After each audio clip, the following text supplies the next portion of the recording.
Hello, welcome to finals week. We've actually made it to the end of the semester and now it's time for final projects. I'm presenting mine on the effects of self-esteem on evil, specifically looking at narcissists, aggression, and social rejection. There are a lot of representations of narcissists in normal day society as well as pop culture. Today we're looking at an article by Twenge and Campbell titled, "Isn't it fun to get the respect we deserve? Narcissism, social rejection, and aggression." The specific example looked at in the article was the Columbine shooting, but to make it a little more interesting and easier to connect to, we're going to look at a narcissist that more people know, Regina George from Mean Girls. So, without further ado, let's meet the plastics. Of all that is holy, will you look at Karen Smith's gym clothes? Of course, all the plastics are in the same gym class. Where are the plastics? They're teen royalty. If North Shore was Us Weekly, they would always be on the cover. That one there, that's Karen Smith. She is one of the dumbest girls you will ever meet. Damien sat next to her in English last year. She asked me how to spell orange.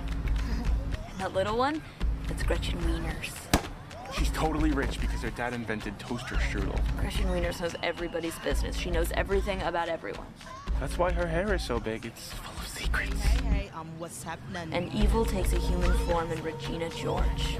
Don't be fooled, because she may seem like your typical selfish, backstabbing, slut-faced hoe bag, but in reality, she is so much more than that. She's the queen bee, the star. Those other two are just her little workers. Regina George. How do I even begin to explain Regina George? So to illustrate some of the terms that we'll be using, I do have a couple clips from the movie as well. Narcissism is defined in this article as a complex trait including inflated self-views, intrapsychic and interpersonal strategies for maintaining inflated self-views, and poor relational functioning. Wow, you look really beautiful. I'm wearing a spinal halo. Listen, I'm sorry about the bus. I feel like it's all my fault. Stop trying to make this about you. I'm the one that got hit by the bus. Aggression is defined by the dictionary as a range of behaviors that can result in both physical and psychological harm to oneself, others, or things in the environment. And throughout this study, it was measured in a couple specific ways that we'll get into more detail about as we talk about the study. Regina's spine healed, and her physical therapist taught her to channel all her rage into sports.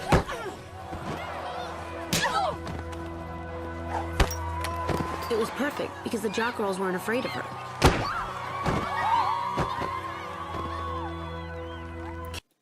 Social rejection is defined as deliberate exclusion from a social relationship or social interaction. And this can be perceived by narcissists as more like disrespect or a threat to their ego, which does not tend to end well for people associated with the narcissist. No, she thinks she's gonna have a party and not invite me? Who does she think she is? You're right, hon. I like invented her, you know what I mean? Oh. And as discussed throughout the semester, evil is defined as intentional excessive harm that is disproportionate to the victim's transgression.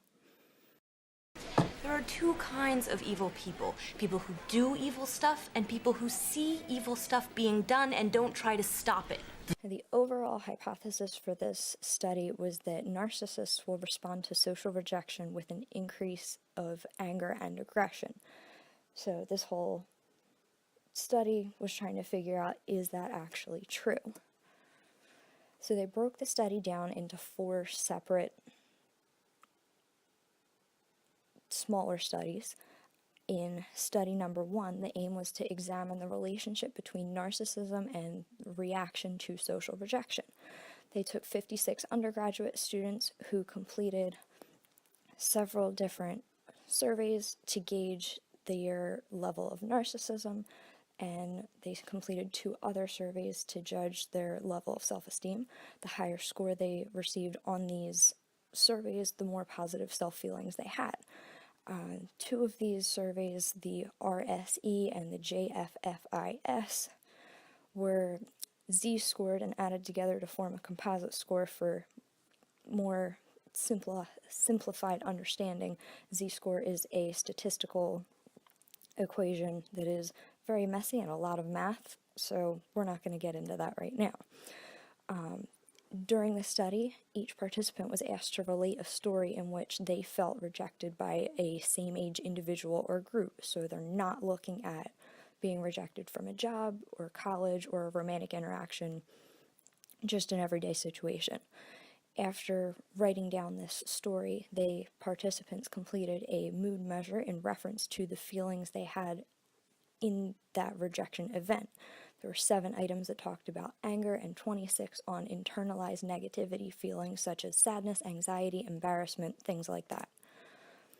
So the results of this study showed that anger positively correlated with narcissism when controlling for internalized negative attitude. So as anger increased, so did narcissism. Internalized negative attitude correlated with narcissism when controlling for anger. Both of those things occurred regardless of the participant's gender. Additionally, both self-esteem measures correlated with internalized negative attitude when controlling for anger. So in Table 1, it shows the specific results of this study numerically. The 2 pieces of data with the asterisks, narcissism and internalized negative affect, those are the pieces of data that are considered significant. The self-esteem measure did not correlate with anger when controlling for internalized negative affect. This also occurred when narcissism, self-esteem, and internalized negative affect regressed on anger. Narcissism predicted anger, but self-esteem did not. So overall for Study 1, they found that narcissists respond to social rejection with more anger and less internalized negative attitudes than non-narcissists do, even when gender and self-esteem are controlled. So the bottom line is narcissism uniquely predicts anger after a rejection experience. Study number 2 looked at how in Study 1 participants might have been more likely to tell anger-related stories because of being narcissistic. So now they want to look at situations that are occurring in present time right in front of the researchers. So they took a sample of 57 undergraduates originally, but 2 of them were a little skeptical of the manipulation, so their data was chucked out, and 55 actually participated for the study. These participants arrived at the lab in groups of all females or all males, 4 to 6 people each, and they believed they were participating in a study on group decisions. So first they completed a demographic form, the narcissist survey, and filled out their name tags. Then they were instructed to get to know other people in the group for about 15 minutes using a question guide that was supposed to help them feel like they had a close relationship with the people they were getting to know.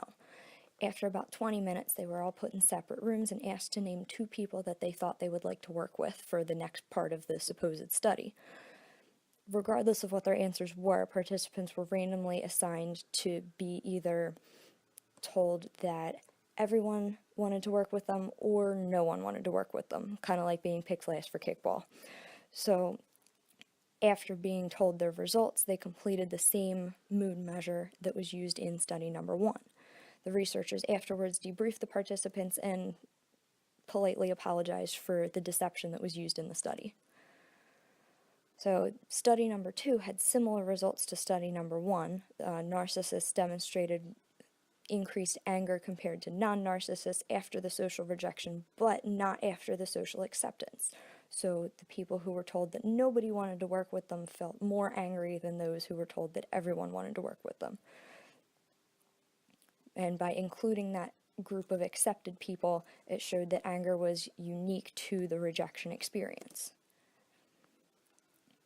So table number 2 also shows a significant piece of data, that one with the asterisks down in the last row, where narcissism is interacting with either the rejection or acceptance conditions. So this study found that there was a significant interaction between narcissism and that condition when entered into the regression equation. Narcissism was positively correlated with anger, but not correlated with internalized negative emotions. Anger and internalized negative attitude were highly positively correlated. Anger was positively correlated with the narcissism score when controlled for negative emotions. Negative emotions were negatively correlated with narcissism when controlling for anger, and the results were not affected by gender in this case either. The interaction between gender and narcissism, as well as gender and the acceptance condition, were not significant. So the accepted narcissists reported less negative emotions and somewhat less anger compared to the rejected narcissists, but narcissists seem to experience less sadness, anxiety, guilt, and embarrassment across both groups. The increased anger in narcissists seemed to require the social rejection as a stimulus. As Twenge and Campbell wrote, narcissists are not simply angry all the time, so having that inflated self-view does not automatically make you an angry person. So overall, these results were similar to study number 1. Narcissists responded to social rejection with an increased amount of anger and decreased negative emotions, and narcissists appeared to experience decreased negative emotion regardless of their acceptance situation. Study number 3 was looking at the question, will narcissists act aggressively towards those who reject them? This particular study took a total of 31 undergraduates whose scores were counted in the data set because 3 of the original group suspected manipulation. The participants completed those same 3 surveys from study number 1 about narcissism and self-esteem, and they repeated the initial setup from study 2 where everyone got to know each other and were told, in this case, that nobody wanted to work with anybody. They completed a new mood measure called the PANAS, which included a different number of negative mood items, anger items, and negative emotion items. The participants played a reaction game that was used by Bushman and Baumeister in a study previously looked at during this semester. Each opponent was told that another participant in the study was going to play a reaction time game with them. Meanwhile, it was actually a computer system set up to mimic responses of another player. So supposedly this opponent was someone who had rejected the participant during the previous section of the study. The winner was given the opportunity to blast the loser with an obnoxious white noise that varied in length and intensity. They played for 25 trials, but only the intensity and duration from trial number 1 were used because that was the trial in which they were unprovoked. So the intensity and duration were z-scored similarly to the self-esteem surveys to create a composite aggression score. The researchers again debriefed the participants and politely apologized for any deception from the study. This study found that narcissism was positively correlated with the composite aggression scores, and the self-esteem scores did not significantly correlate with aggression. So table number 3 shown on this slide, the narcissism data point is the only one that is significant as a predictor variable. So with the aggression equation, narcissism is still a significant predictor and self-esteem is still not. So study number 3 found a link between narcissism and aggression even after controlling for self-esteem. There was no significant interaction between gender and narcissism in causing the aggression, so men and women were equally aggressive as narcissists. Narcissism was positively correlated with aggression while self-esteem was not. There was a link between narcissism and aggression against perpetrators of the social rejection, so the people who supposedly rejected the people considered narcissists were more aggressed against. There was also a link between narcissism and anger as found in the first 2 studies. It was also replicated in study number 3.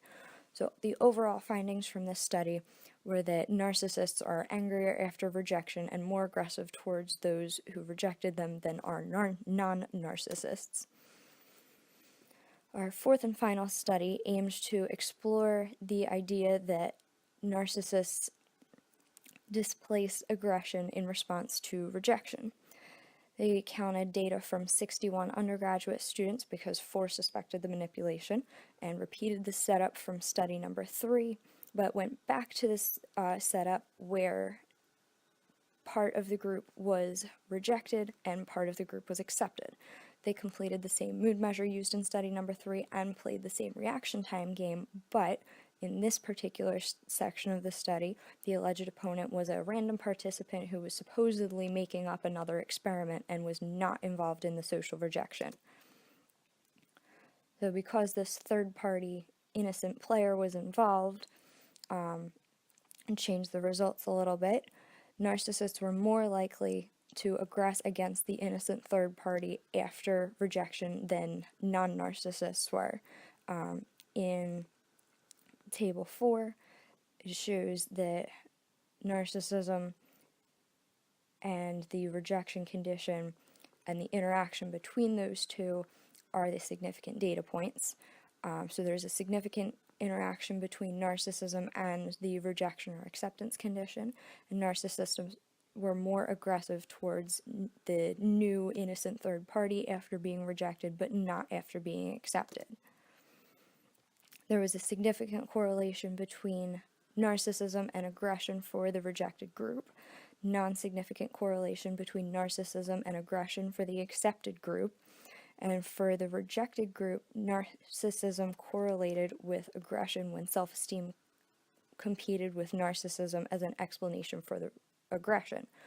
So in the situations where you couldn't really tell if the aggression came from self-esteem or narcissism, narcissism was more correlated with the aggression than was self-esteem. This is similar when gender is factored in. The narcissism-gender interaction is still not significant. Anger is also correlated with narcissism even when controlling for negative internal emotions, and the internal negative emotions are still not correlated with narcissism even when controlling for anger. For the accepted group, there is no significant correlation between narcissism and emotion. So overall, for study number 4, it was determined that narcissists are angrier after rejection but not after acceptance. There is no significant effect of internal negative emotion on either the accepted or rejected condition, and narcissism is linked to aggression towards an innocent third party after rejection but not after acceptance.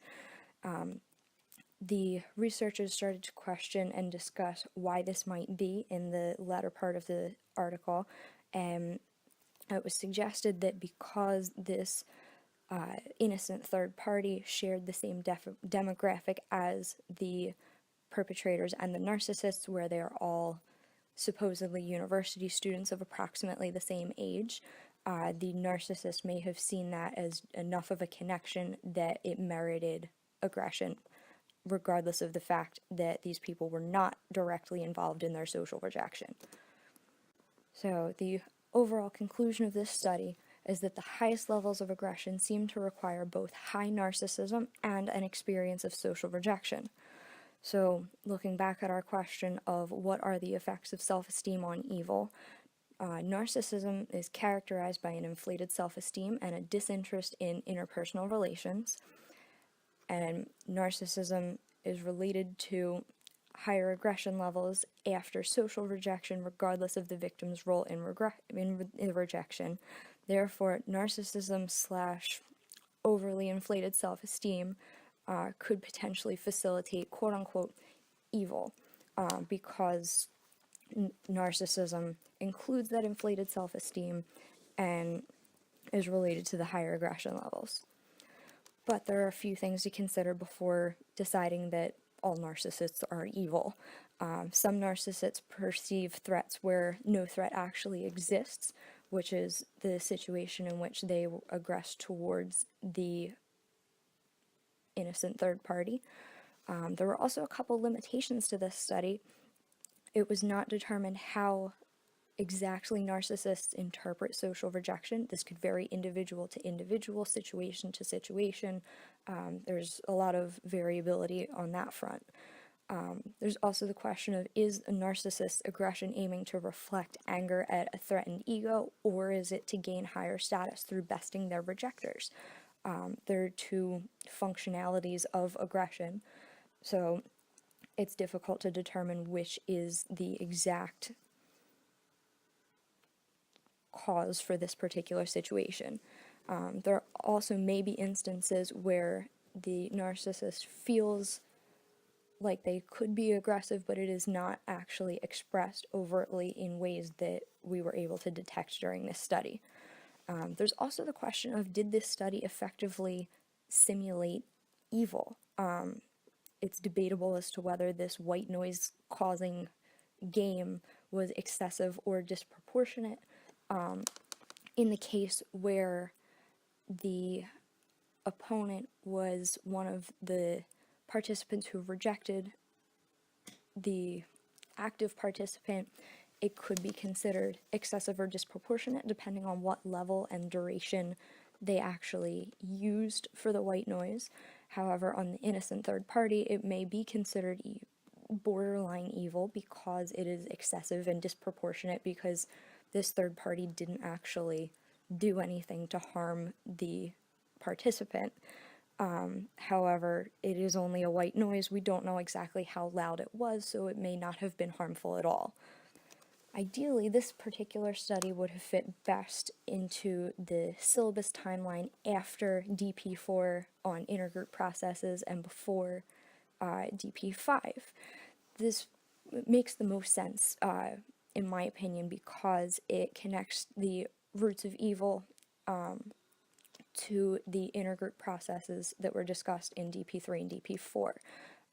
One of the roots of evil is egotism, which closely relates to narcissism, because narcissists have that inflated ego and are potentially aggressive.